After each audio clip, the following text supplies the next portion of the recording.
बिस्मिल्लाहिर्रहमानिर्रहीम। आज हम डेटाबेस के लेक्चर नंबर 3 को कवर करेंगे, जिसमें हमने डेटाबेस की हिस्ट्री जो है वो पढ़नी है। तो ये paper of point of view से तो जो है वो इतना नहीं पूछा जाता और एक थ्योरेटिकल टॉपिक है, लेकिन अगर आप किसी कॉम्पिटिटिव एग्ज़ाम की तैयारी कर रहे हैं लाइक पीपीएससी वगैरह, तो वहाँ पे इसका कोई भी एमसीक्यू आपके सामने जो है वो आ सकता है। ठीक है, स्टोरी की तरह आपने समझना है, बड़ा इंटरेस्टिंग टॉपिक है। ठीक, जो अक्सर लोग जो हैं वो मोस्टली जगहों पे कॉलेजेस या यूनिवर्सिटी में डेटाबेसेस पढ़ के भी लोगों को जो है वो नहीं पता होती कि हिस्ट्री बेसिकली क्या है। तो हिस्ट्री में सबसे पहले जिक्र आता है जी हायरार्किकल डेटाबेस मैनेजमेंट सिस्टम का। 1960s के टाइम पे नॉर्थ अमेरिकन एविएशन एक ऑर्गेनाइजेशन थी जिसने generalised update access method introduce कराया था। हम पढ़ते हैं ना सेकेंड ईयर की बुक में हायरार्किकल मॉडल डेटाबेसेस का। तो बेसिकली ये वो मॉडल था जो 1960 में बना था, ना ने बनाया था GUAM के मॉडल के ऊपर, और ये एक हायरार्किकल फाइल सिस्टम था। इसके बाद 1968 के अंदर IBM ने जो है वो हायरार्किकल नेचर पे ही बेस एक मॉडल बनाया, जिसे हम इंफॉर्मेशन मैनेजमेंट सिस्टम या IMS के नेम से जो है वो जानते हैं। तो ये डेट्स और हिस्ट्री थोड़ी आपके लिए डिफ़िकल्ट होगी, लेकिन एक से दो दफ़ा गो थ्रू करेंगे तो आपको याद हो जाएगी। हायरार्किकल के बाद एक मॉडल जो हमने सेकंड ईयर में देखा हुआ है या नाम सुना हुआ है, दैट इज़ नेटवर्क मॉडल का आपने जो है वो सुना होगा। जो नेटवर्क डेटाबेस मैनेजमेंट सिस्टम है वो कैसे बनी थी, अगेन एक इंटरेस्टिंग स्टोरी है। 1960s के मिड में जो है वो जनरल इलेक्ट्रिकल कंपनी ने एक डेटाबेस सिस्टम बनाया जो नेटवर्क मॉडल पे बेस कर रहा था। और नेटवर्क मॉडल हमें पता है क्या होता है, एक से ज़्यादा डिवाइसेस को जब हम लिंक्स की मदद से जोड़ देते हैं तो वो नेटवर्क बन जाता है। एक नेटवर्क मॉडल बनाया जिसे IDS इंटीग्रेटेड डाटा स्टोर के नेम से जाना जाता था। ठीक है, तो फिर ये जो हमारे पास नेटवर्क डेटाबेस मैनेजमेंट सिस्टम था IDS, ये IMS से बेहतर था। और IMS क्या था? Hierarchical database management system.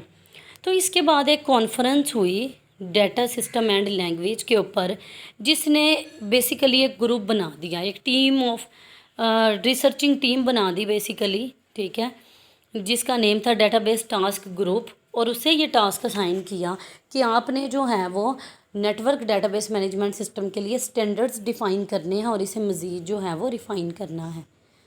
इसके बाद अब डिस्कशन हमारी आ जाती है जी 1970 के ऊपर।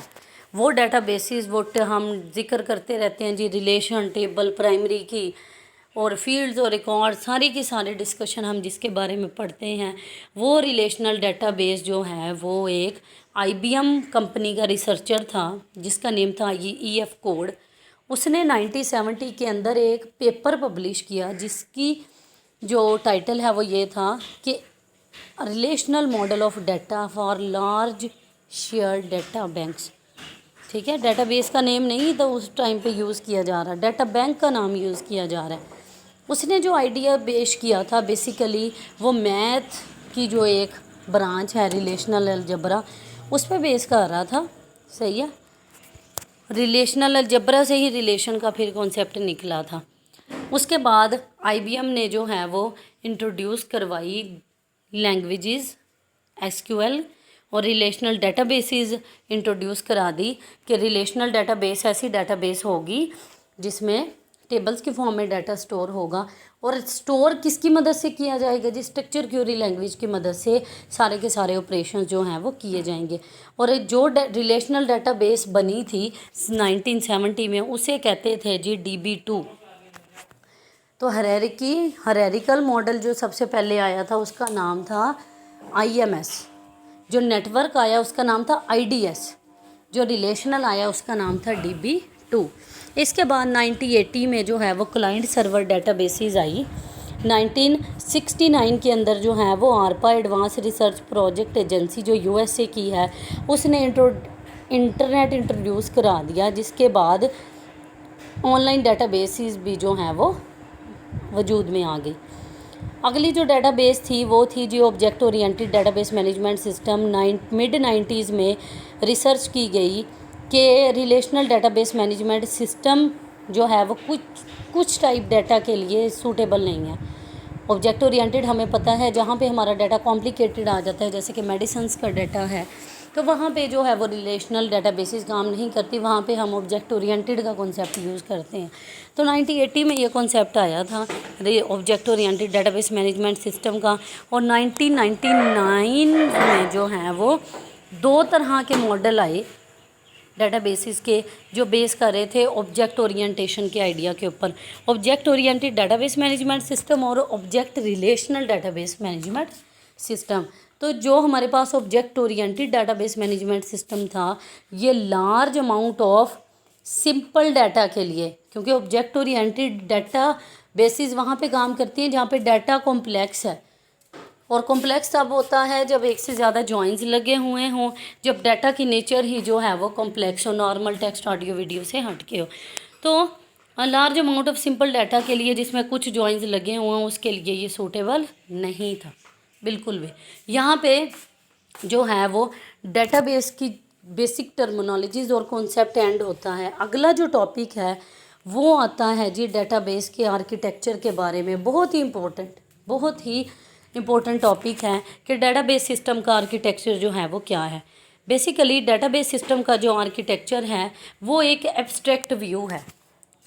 डेटाबेस का एक एब्स्ट्रैक्ट व्यू जो यूज़र्स को नज़र आता है, जो यूज़र समझते हैं। जैसे हमने गूगल पे सर्च करना है, हमें पता है कि कोई डेटाबेस होगी, लेकिन वो डेटाबेस एक एब्स्ट्रैक्ट डेटाबेस है, हमें नहीं पता कि एक्चुअल में इम्प्लीमेंटेशन क्या हो रही है, कैसे हो रही है।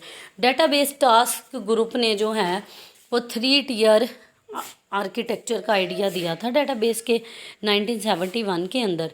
इसी तरह की मिलती जुलती अप्रोच जो है वो 1975 में स्पार्क ने दी, standard planning and requirement committee, जो आंसी की थी, अमेरिकन नेशनल स्टैंडर्ड इंस्टीट्यूट की। इन दोनों आइडियाज़ के बाद जो है वो डेटाबेस का स्ट्रक्चर सामने आ गया, और उस स्ट्रक्चर को बोला जाता है जी डेटाबेस स्कीमा या इंटेंशन ऑफ डेटाबेस। तो ये MCQ आ जाता है, what is meant by intension. Database के स्ट्रक्चर को जो है वो क्या बोला जाता है, डेटाबेस इंटेंशन बोला जाता है। और तो इंटेंशन ऑफ डेटाबेस क्या है या डेटाबेस स्कीमा क्या है, डेटाबेस का स्ट्रक्चर। हमने डेटाबेस का कोई भी स्ट्रक्चर कर लिया फाइनलाइज, उस स्ट्रक्चर में जब हम डेटाबेस को स्टोर करवाएंगे उस चीज़ को हम बोलेंगे जी एक्सटेंशन ऑफ डेटाबेस या डेटाबेस इंस्टेंस।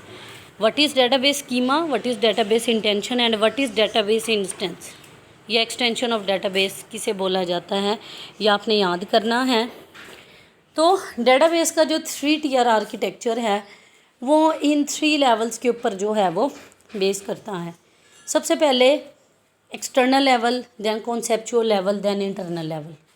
ठीक है, एक्सटर्नल लेवल के ऊपर हर डेटाबेस के डिफरेंट व्यूज़ जो हैं वो डिफरेंट यूज़र्स को शो हो रहे होते हैं। गूगल क्रोम डिफरेंट डिवाइसेस पे जब एट द सेम टाइम खुलता है, ये इसकी एग्जांपल है कि एक ही डेटाबेस के जहाँ से डाटा ने आना है, डिफरेंट यूज़र्स को डिफरेंट व्यू नज़र आ रहे हैं। कॉन्सेप्चुअल लेवल बेसिकली जो है वो है जी कॉन्सेप्चुअल स्कीमा, ये अभी हम डिटेल में पढ़ेंगे तो आपको क्लियर हो जाएगा। नेक्स्ट जो है वो है जी आपका इंटरनल लेवल। इंटरनल लेवल जो और फिज़िकल लेवल जो है वो अक्सर एक ही कंसीडर किया जाता है, जिसमें हम बात कर रहे होते हैं जी एक्चुअल डेटाबेसिस की। तो यहाँ तक आप लोगों ने जो है वो आज का लेक्चर करना है। नेक्स्ट लेक्चर में हम हर लेवल को डिटेल से जो है वो डिस्कस करेंगे।